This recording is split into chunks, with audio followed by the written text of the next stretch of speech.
Good morning, Chavra. Good Chodesh. Today's Rosh Chodesh Sivan. Let's start with counting the Omer. Today is 45 days. Everyone say with me, Hayoim, Chamisha, Ba'arboim Yoim, Shehem, Shisha Shavuos, Ushloisha Yamin, La'omer. Today is 45 days, which is 6 weeks and 3 days of the Omer.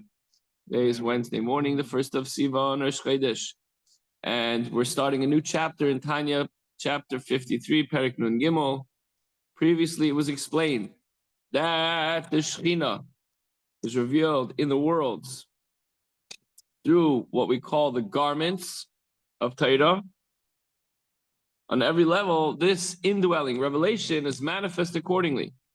In this chapter, the focus is on the variation of Shekhinah revelation in the two holy temples, and how it is manifest today when there's no holy temple. How? Through action-based mitzvahs that we do. Giving charity, shaking the lulav and esrog, eating matzah, putting on tefillin, lighting Shabbat candles and Yontif candles. Yontif, actually, Shavuos is coming right up Sunday evening. So we have an opportunity to light the holiday candles Sunday evening, Monday evening. The chapter concludes with deciphering the metaphor of the prodigy from chapter 35 about how the body and vital soul serve as the wick for the flame of the Shekhinah, which is the godly soul.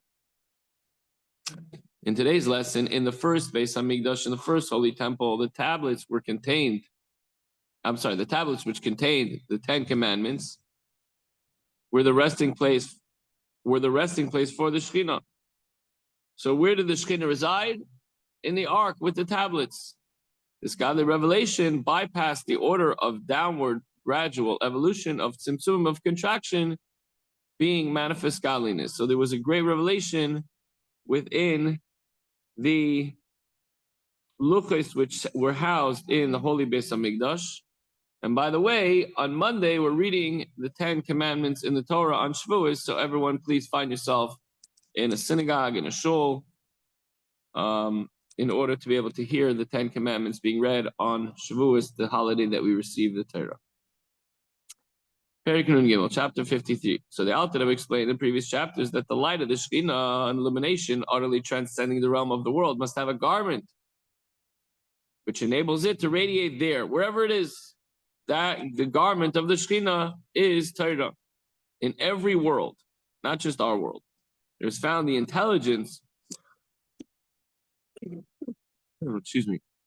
of that particular world, namely the spheres of Chachma, Bina, and Das, as we mentioned yesterday, Chabad. And they constitute the shrine, the Kodesh HaKadoshim, the Holy of Holies, in which the Shekhinah resides. After the levels of Chabad in which resides the Shekhinah, it descends into the level of Malchus of a particular world. And the creatures of that world are then created. By vesting itself in Malchus, or over the light of the Shekhinah, is then able to descend into, is then able to descend into the Holy of Holies, the Kodesh HaKadoshim, into the next world as it goes down in progression. The Alter Rebbe explains this process as it applies to all the worlds, down to and including the spiritual world of Asiyah. Okay, page 70. In your Chayenu, if you're following along in a Chayenu or whatever version of Tanya you have, some people are following on the online app, chayenu.org, and the app. Super important. And if you don't have a Chayenu, order it today, chayenu.org. Amazing booklet, gives you the Parsha of the week, the Tilim, the Tanya, a Yom Yom, and for the Rambam, Sefer Mitzvahs, and many other genres of Torah learning specific to each week. Okay. Shameless plug there. Order your Chayenu today. And by the way, I think there's a free subscription, so you try it out. Yeah. Or maybe not. I don't know. At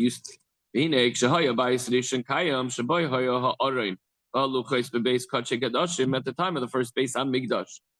I'm not going to translate every time Beis Hamikdash into Holy Temple. I'm just going to say Beis Hamikdash, okay? That means the Holy Temple. I might have to say the first Beis Hamikdash or the second Beis Hamikdash, but I'm going to stick to the Hebrew terminology. And in fact, on Monday, I spoke at the town hall and I started the benediction with a real benediction. I took a bottle of water and I said, Baruch atah Hashem Elokeinu melech haolam shachni alevarei, and I took a sip.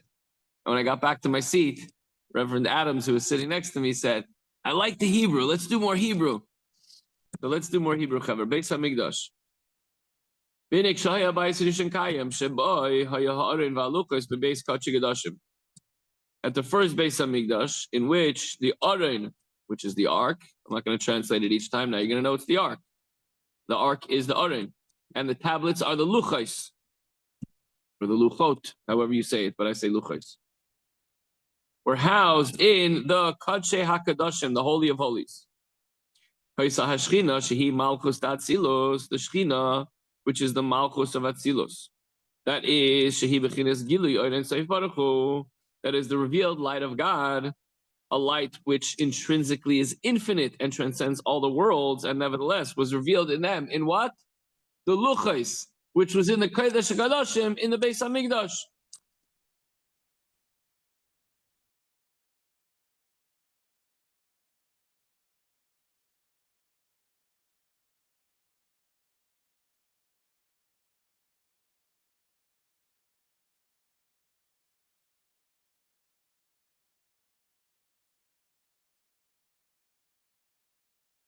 Let me just back up a little. I got cut off.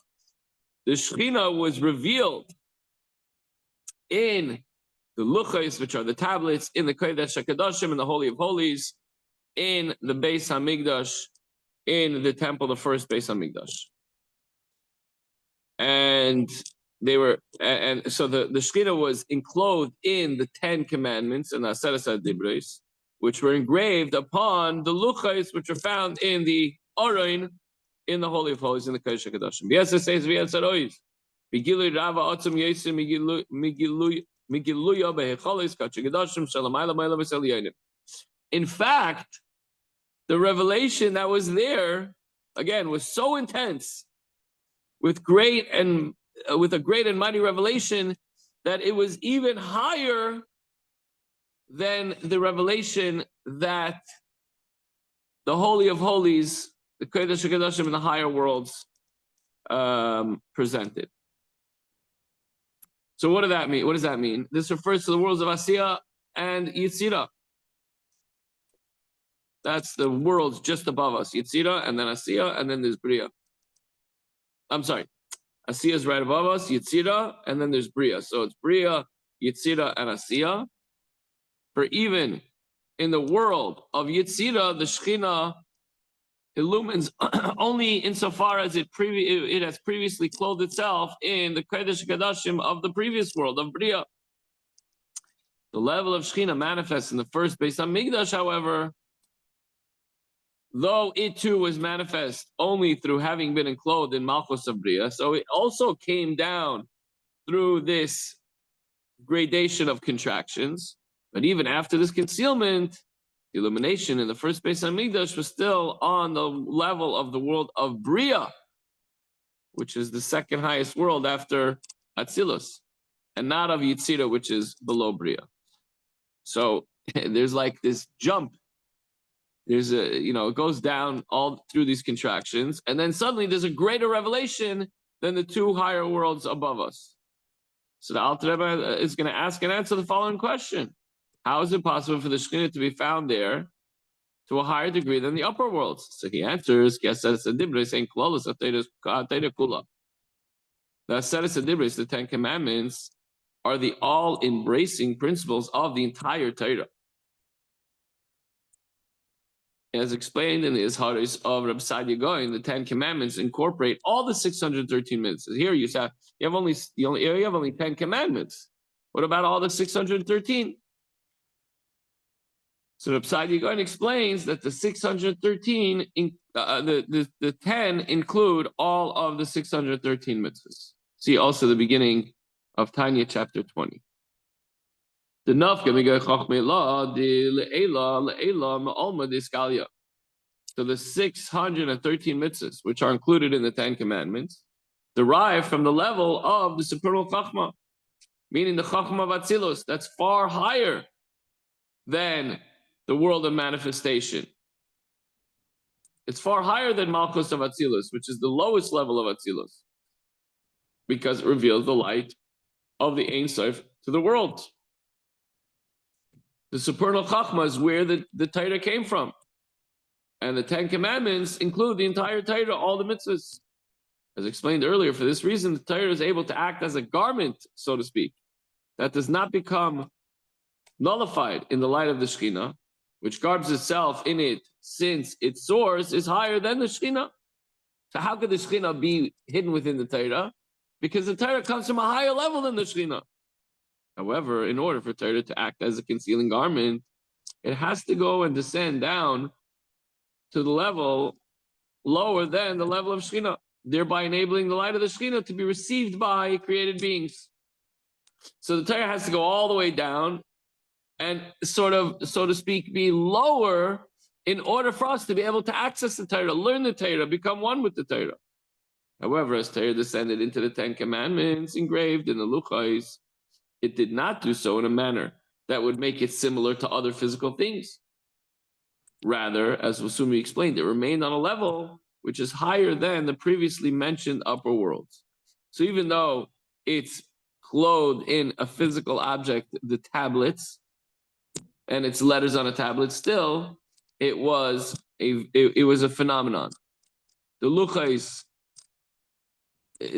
seemingly they would have been super heavy. These are two stones. They were light. They carried themselves. There was a miracle that when you looked at the letters, you looked at both sides. What happens if you put letters through the tablets? On the other side, it's going to be backwards. Not so with the luchais. They were miraculous in nature, although confined in the physical world. Ukidei lechakakan beluchais avanim gashmiyim lo yarda madrega lamadrega kederech ishtalshlos ha'ilmos ad ha'ilmos ha'gashmi. In order to engrave them on material tablets of stone, physical as you can get, supernal chachma, which is Torah, did not descend degree by degree parallel to the order of descent to the worlds, which descend by stages from a higher world to a lower world until it reached this material world. So generally, in order, this is perfect timing, of course, right? Because we're receiving the Torah, and what's the Torah that we received? Moshe Rabbeinu received the luchos from Hashem. So generally, in order for a flow of divine light to arrive at this physical world, it first has to descend from level to level, world to world, coming down through the worlds of Yitzira and spiritual Asiya, both of which are higher than its ultimate destination, which is this world. This, however, was not the case with the Luchais. For this material world functions through the garb of material nature. The sun comes up during the day, goes down at night. It rains, it snows, there's different seasons. The grass grows, the trees grow, people are born, people pass. That's the nature of the world. There's wind, there's Eish Mayim Ruach Hanofar. There's fire, wind, earth, and water. However, the luchais are works of the work of God, a divine creation in which godliness, not nature, is revealed. So you would say well, what happened? What happened? God took the luchais and engraved in them the Ten Commandments. God created everything. So he created two tablets with the Torah engraved in them. And not just engraved, but imbued. Does that make sense? Like infused in them. I think it's, obviously we use the word chakika, like to engrave, but it's permeated inside those tablets. The writing is the writing of God, a writing in which godliness is perceived. Not just that it's written in or engraved in, but Hashem was felt in these stones. We can't relate to this. This is it's a physical thing in this world, but it's an outer worldly physical phenomenon. If that makes any sense. So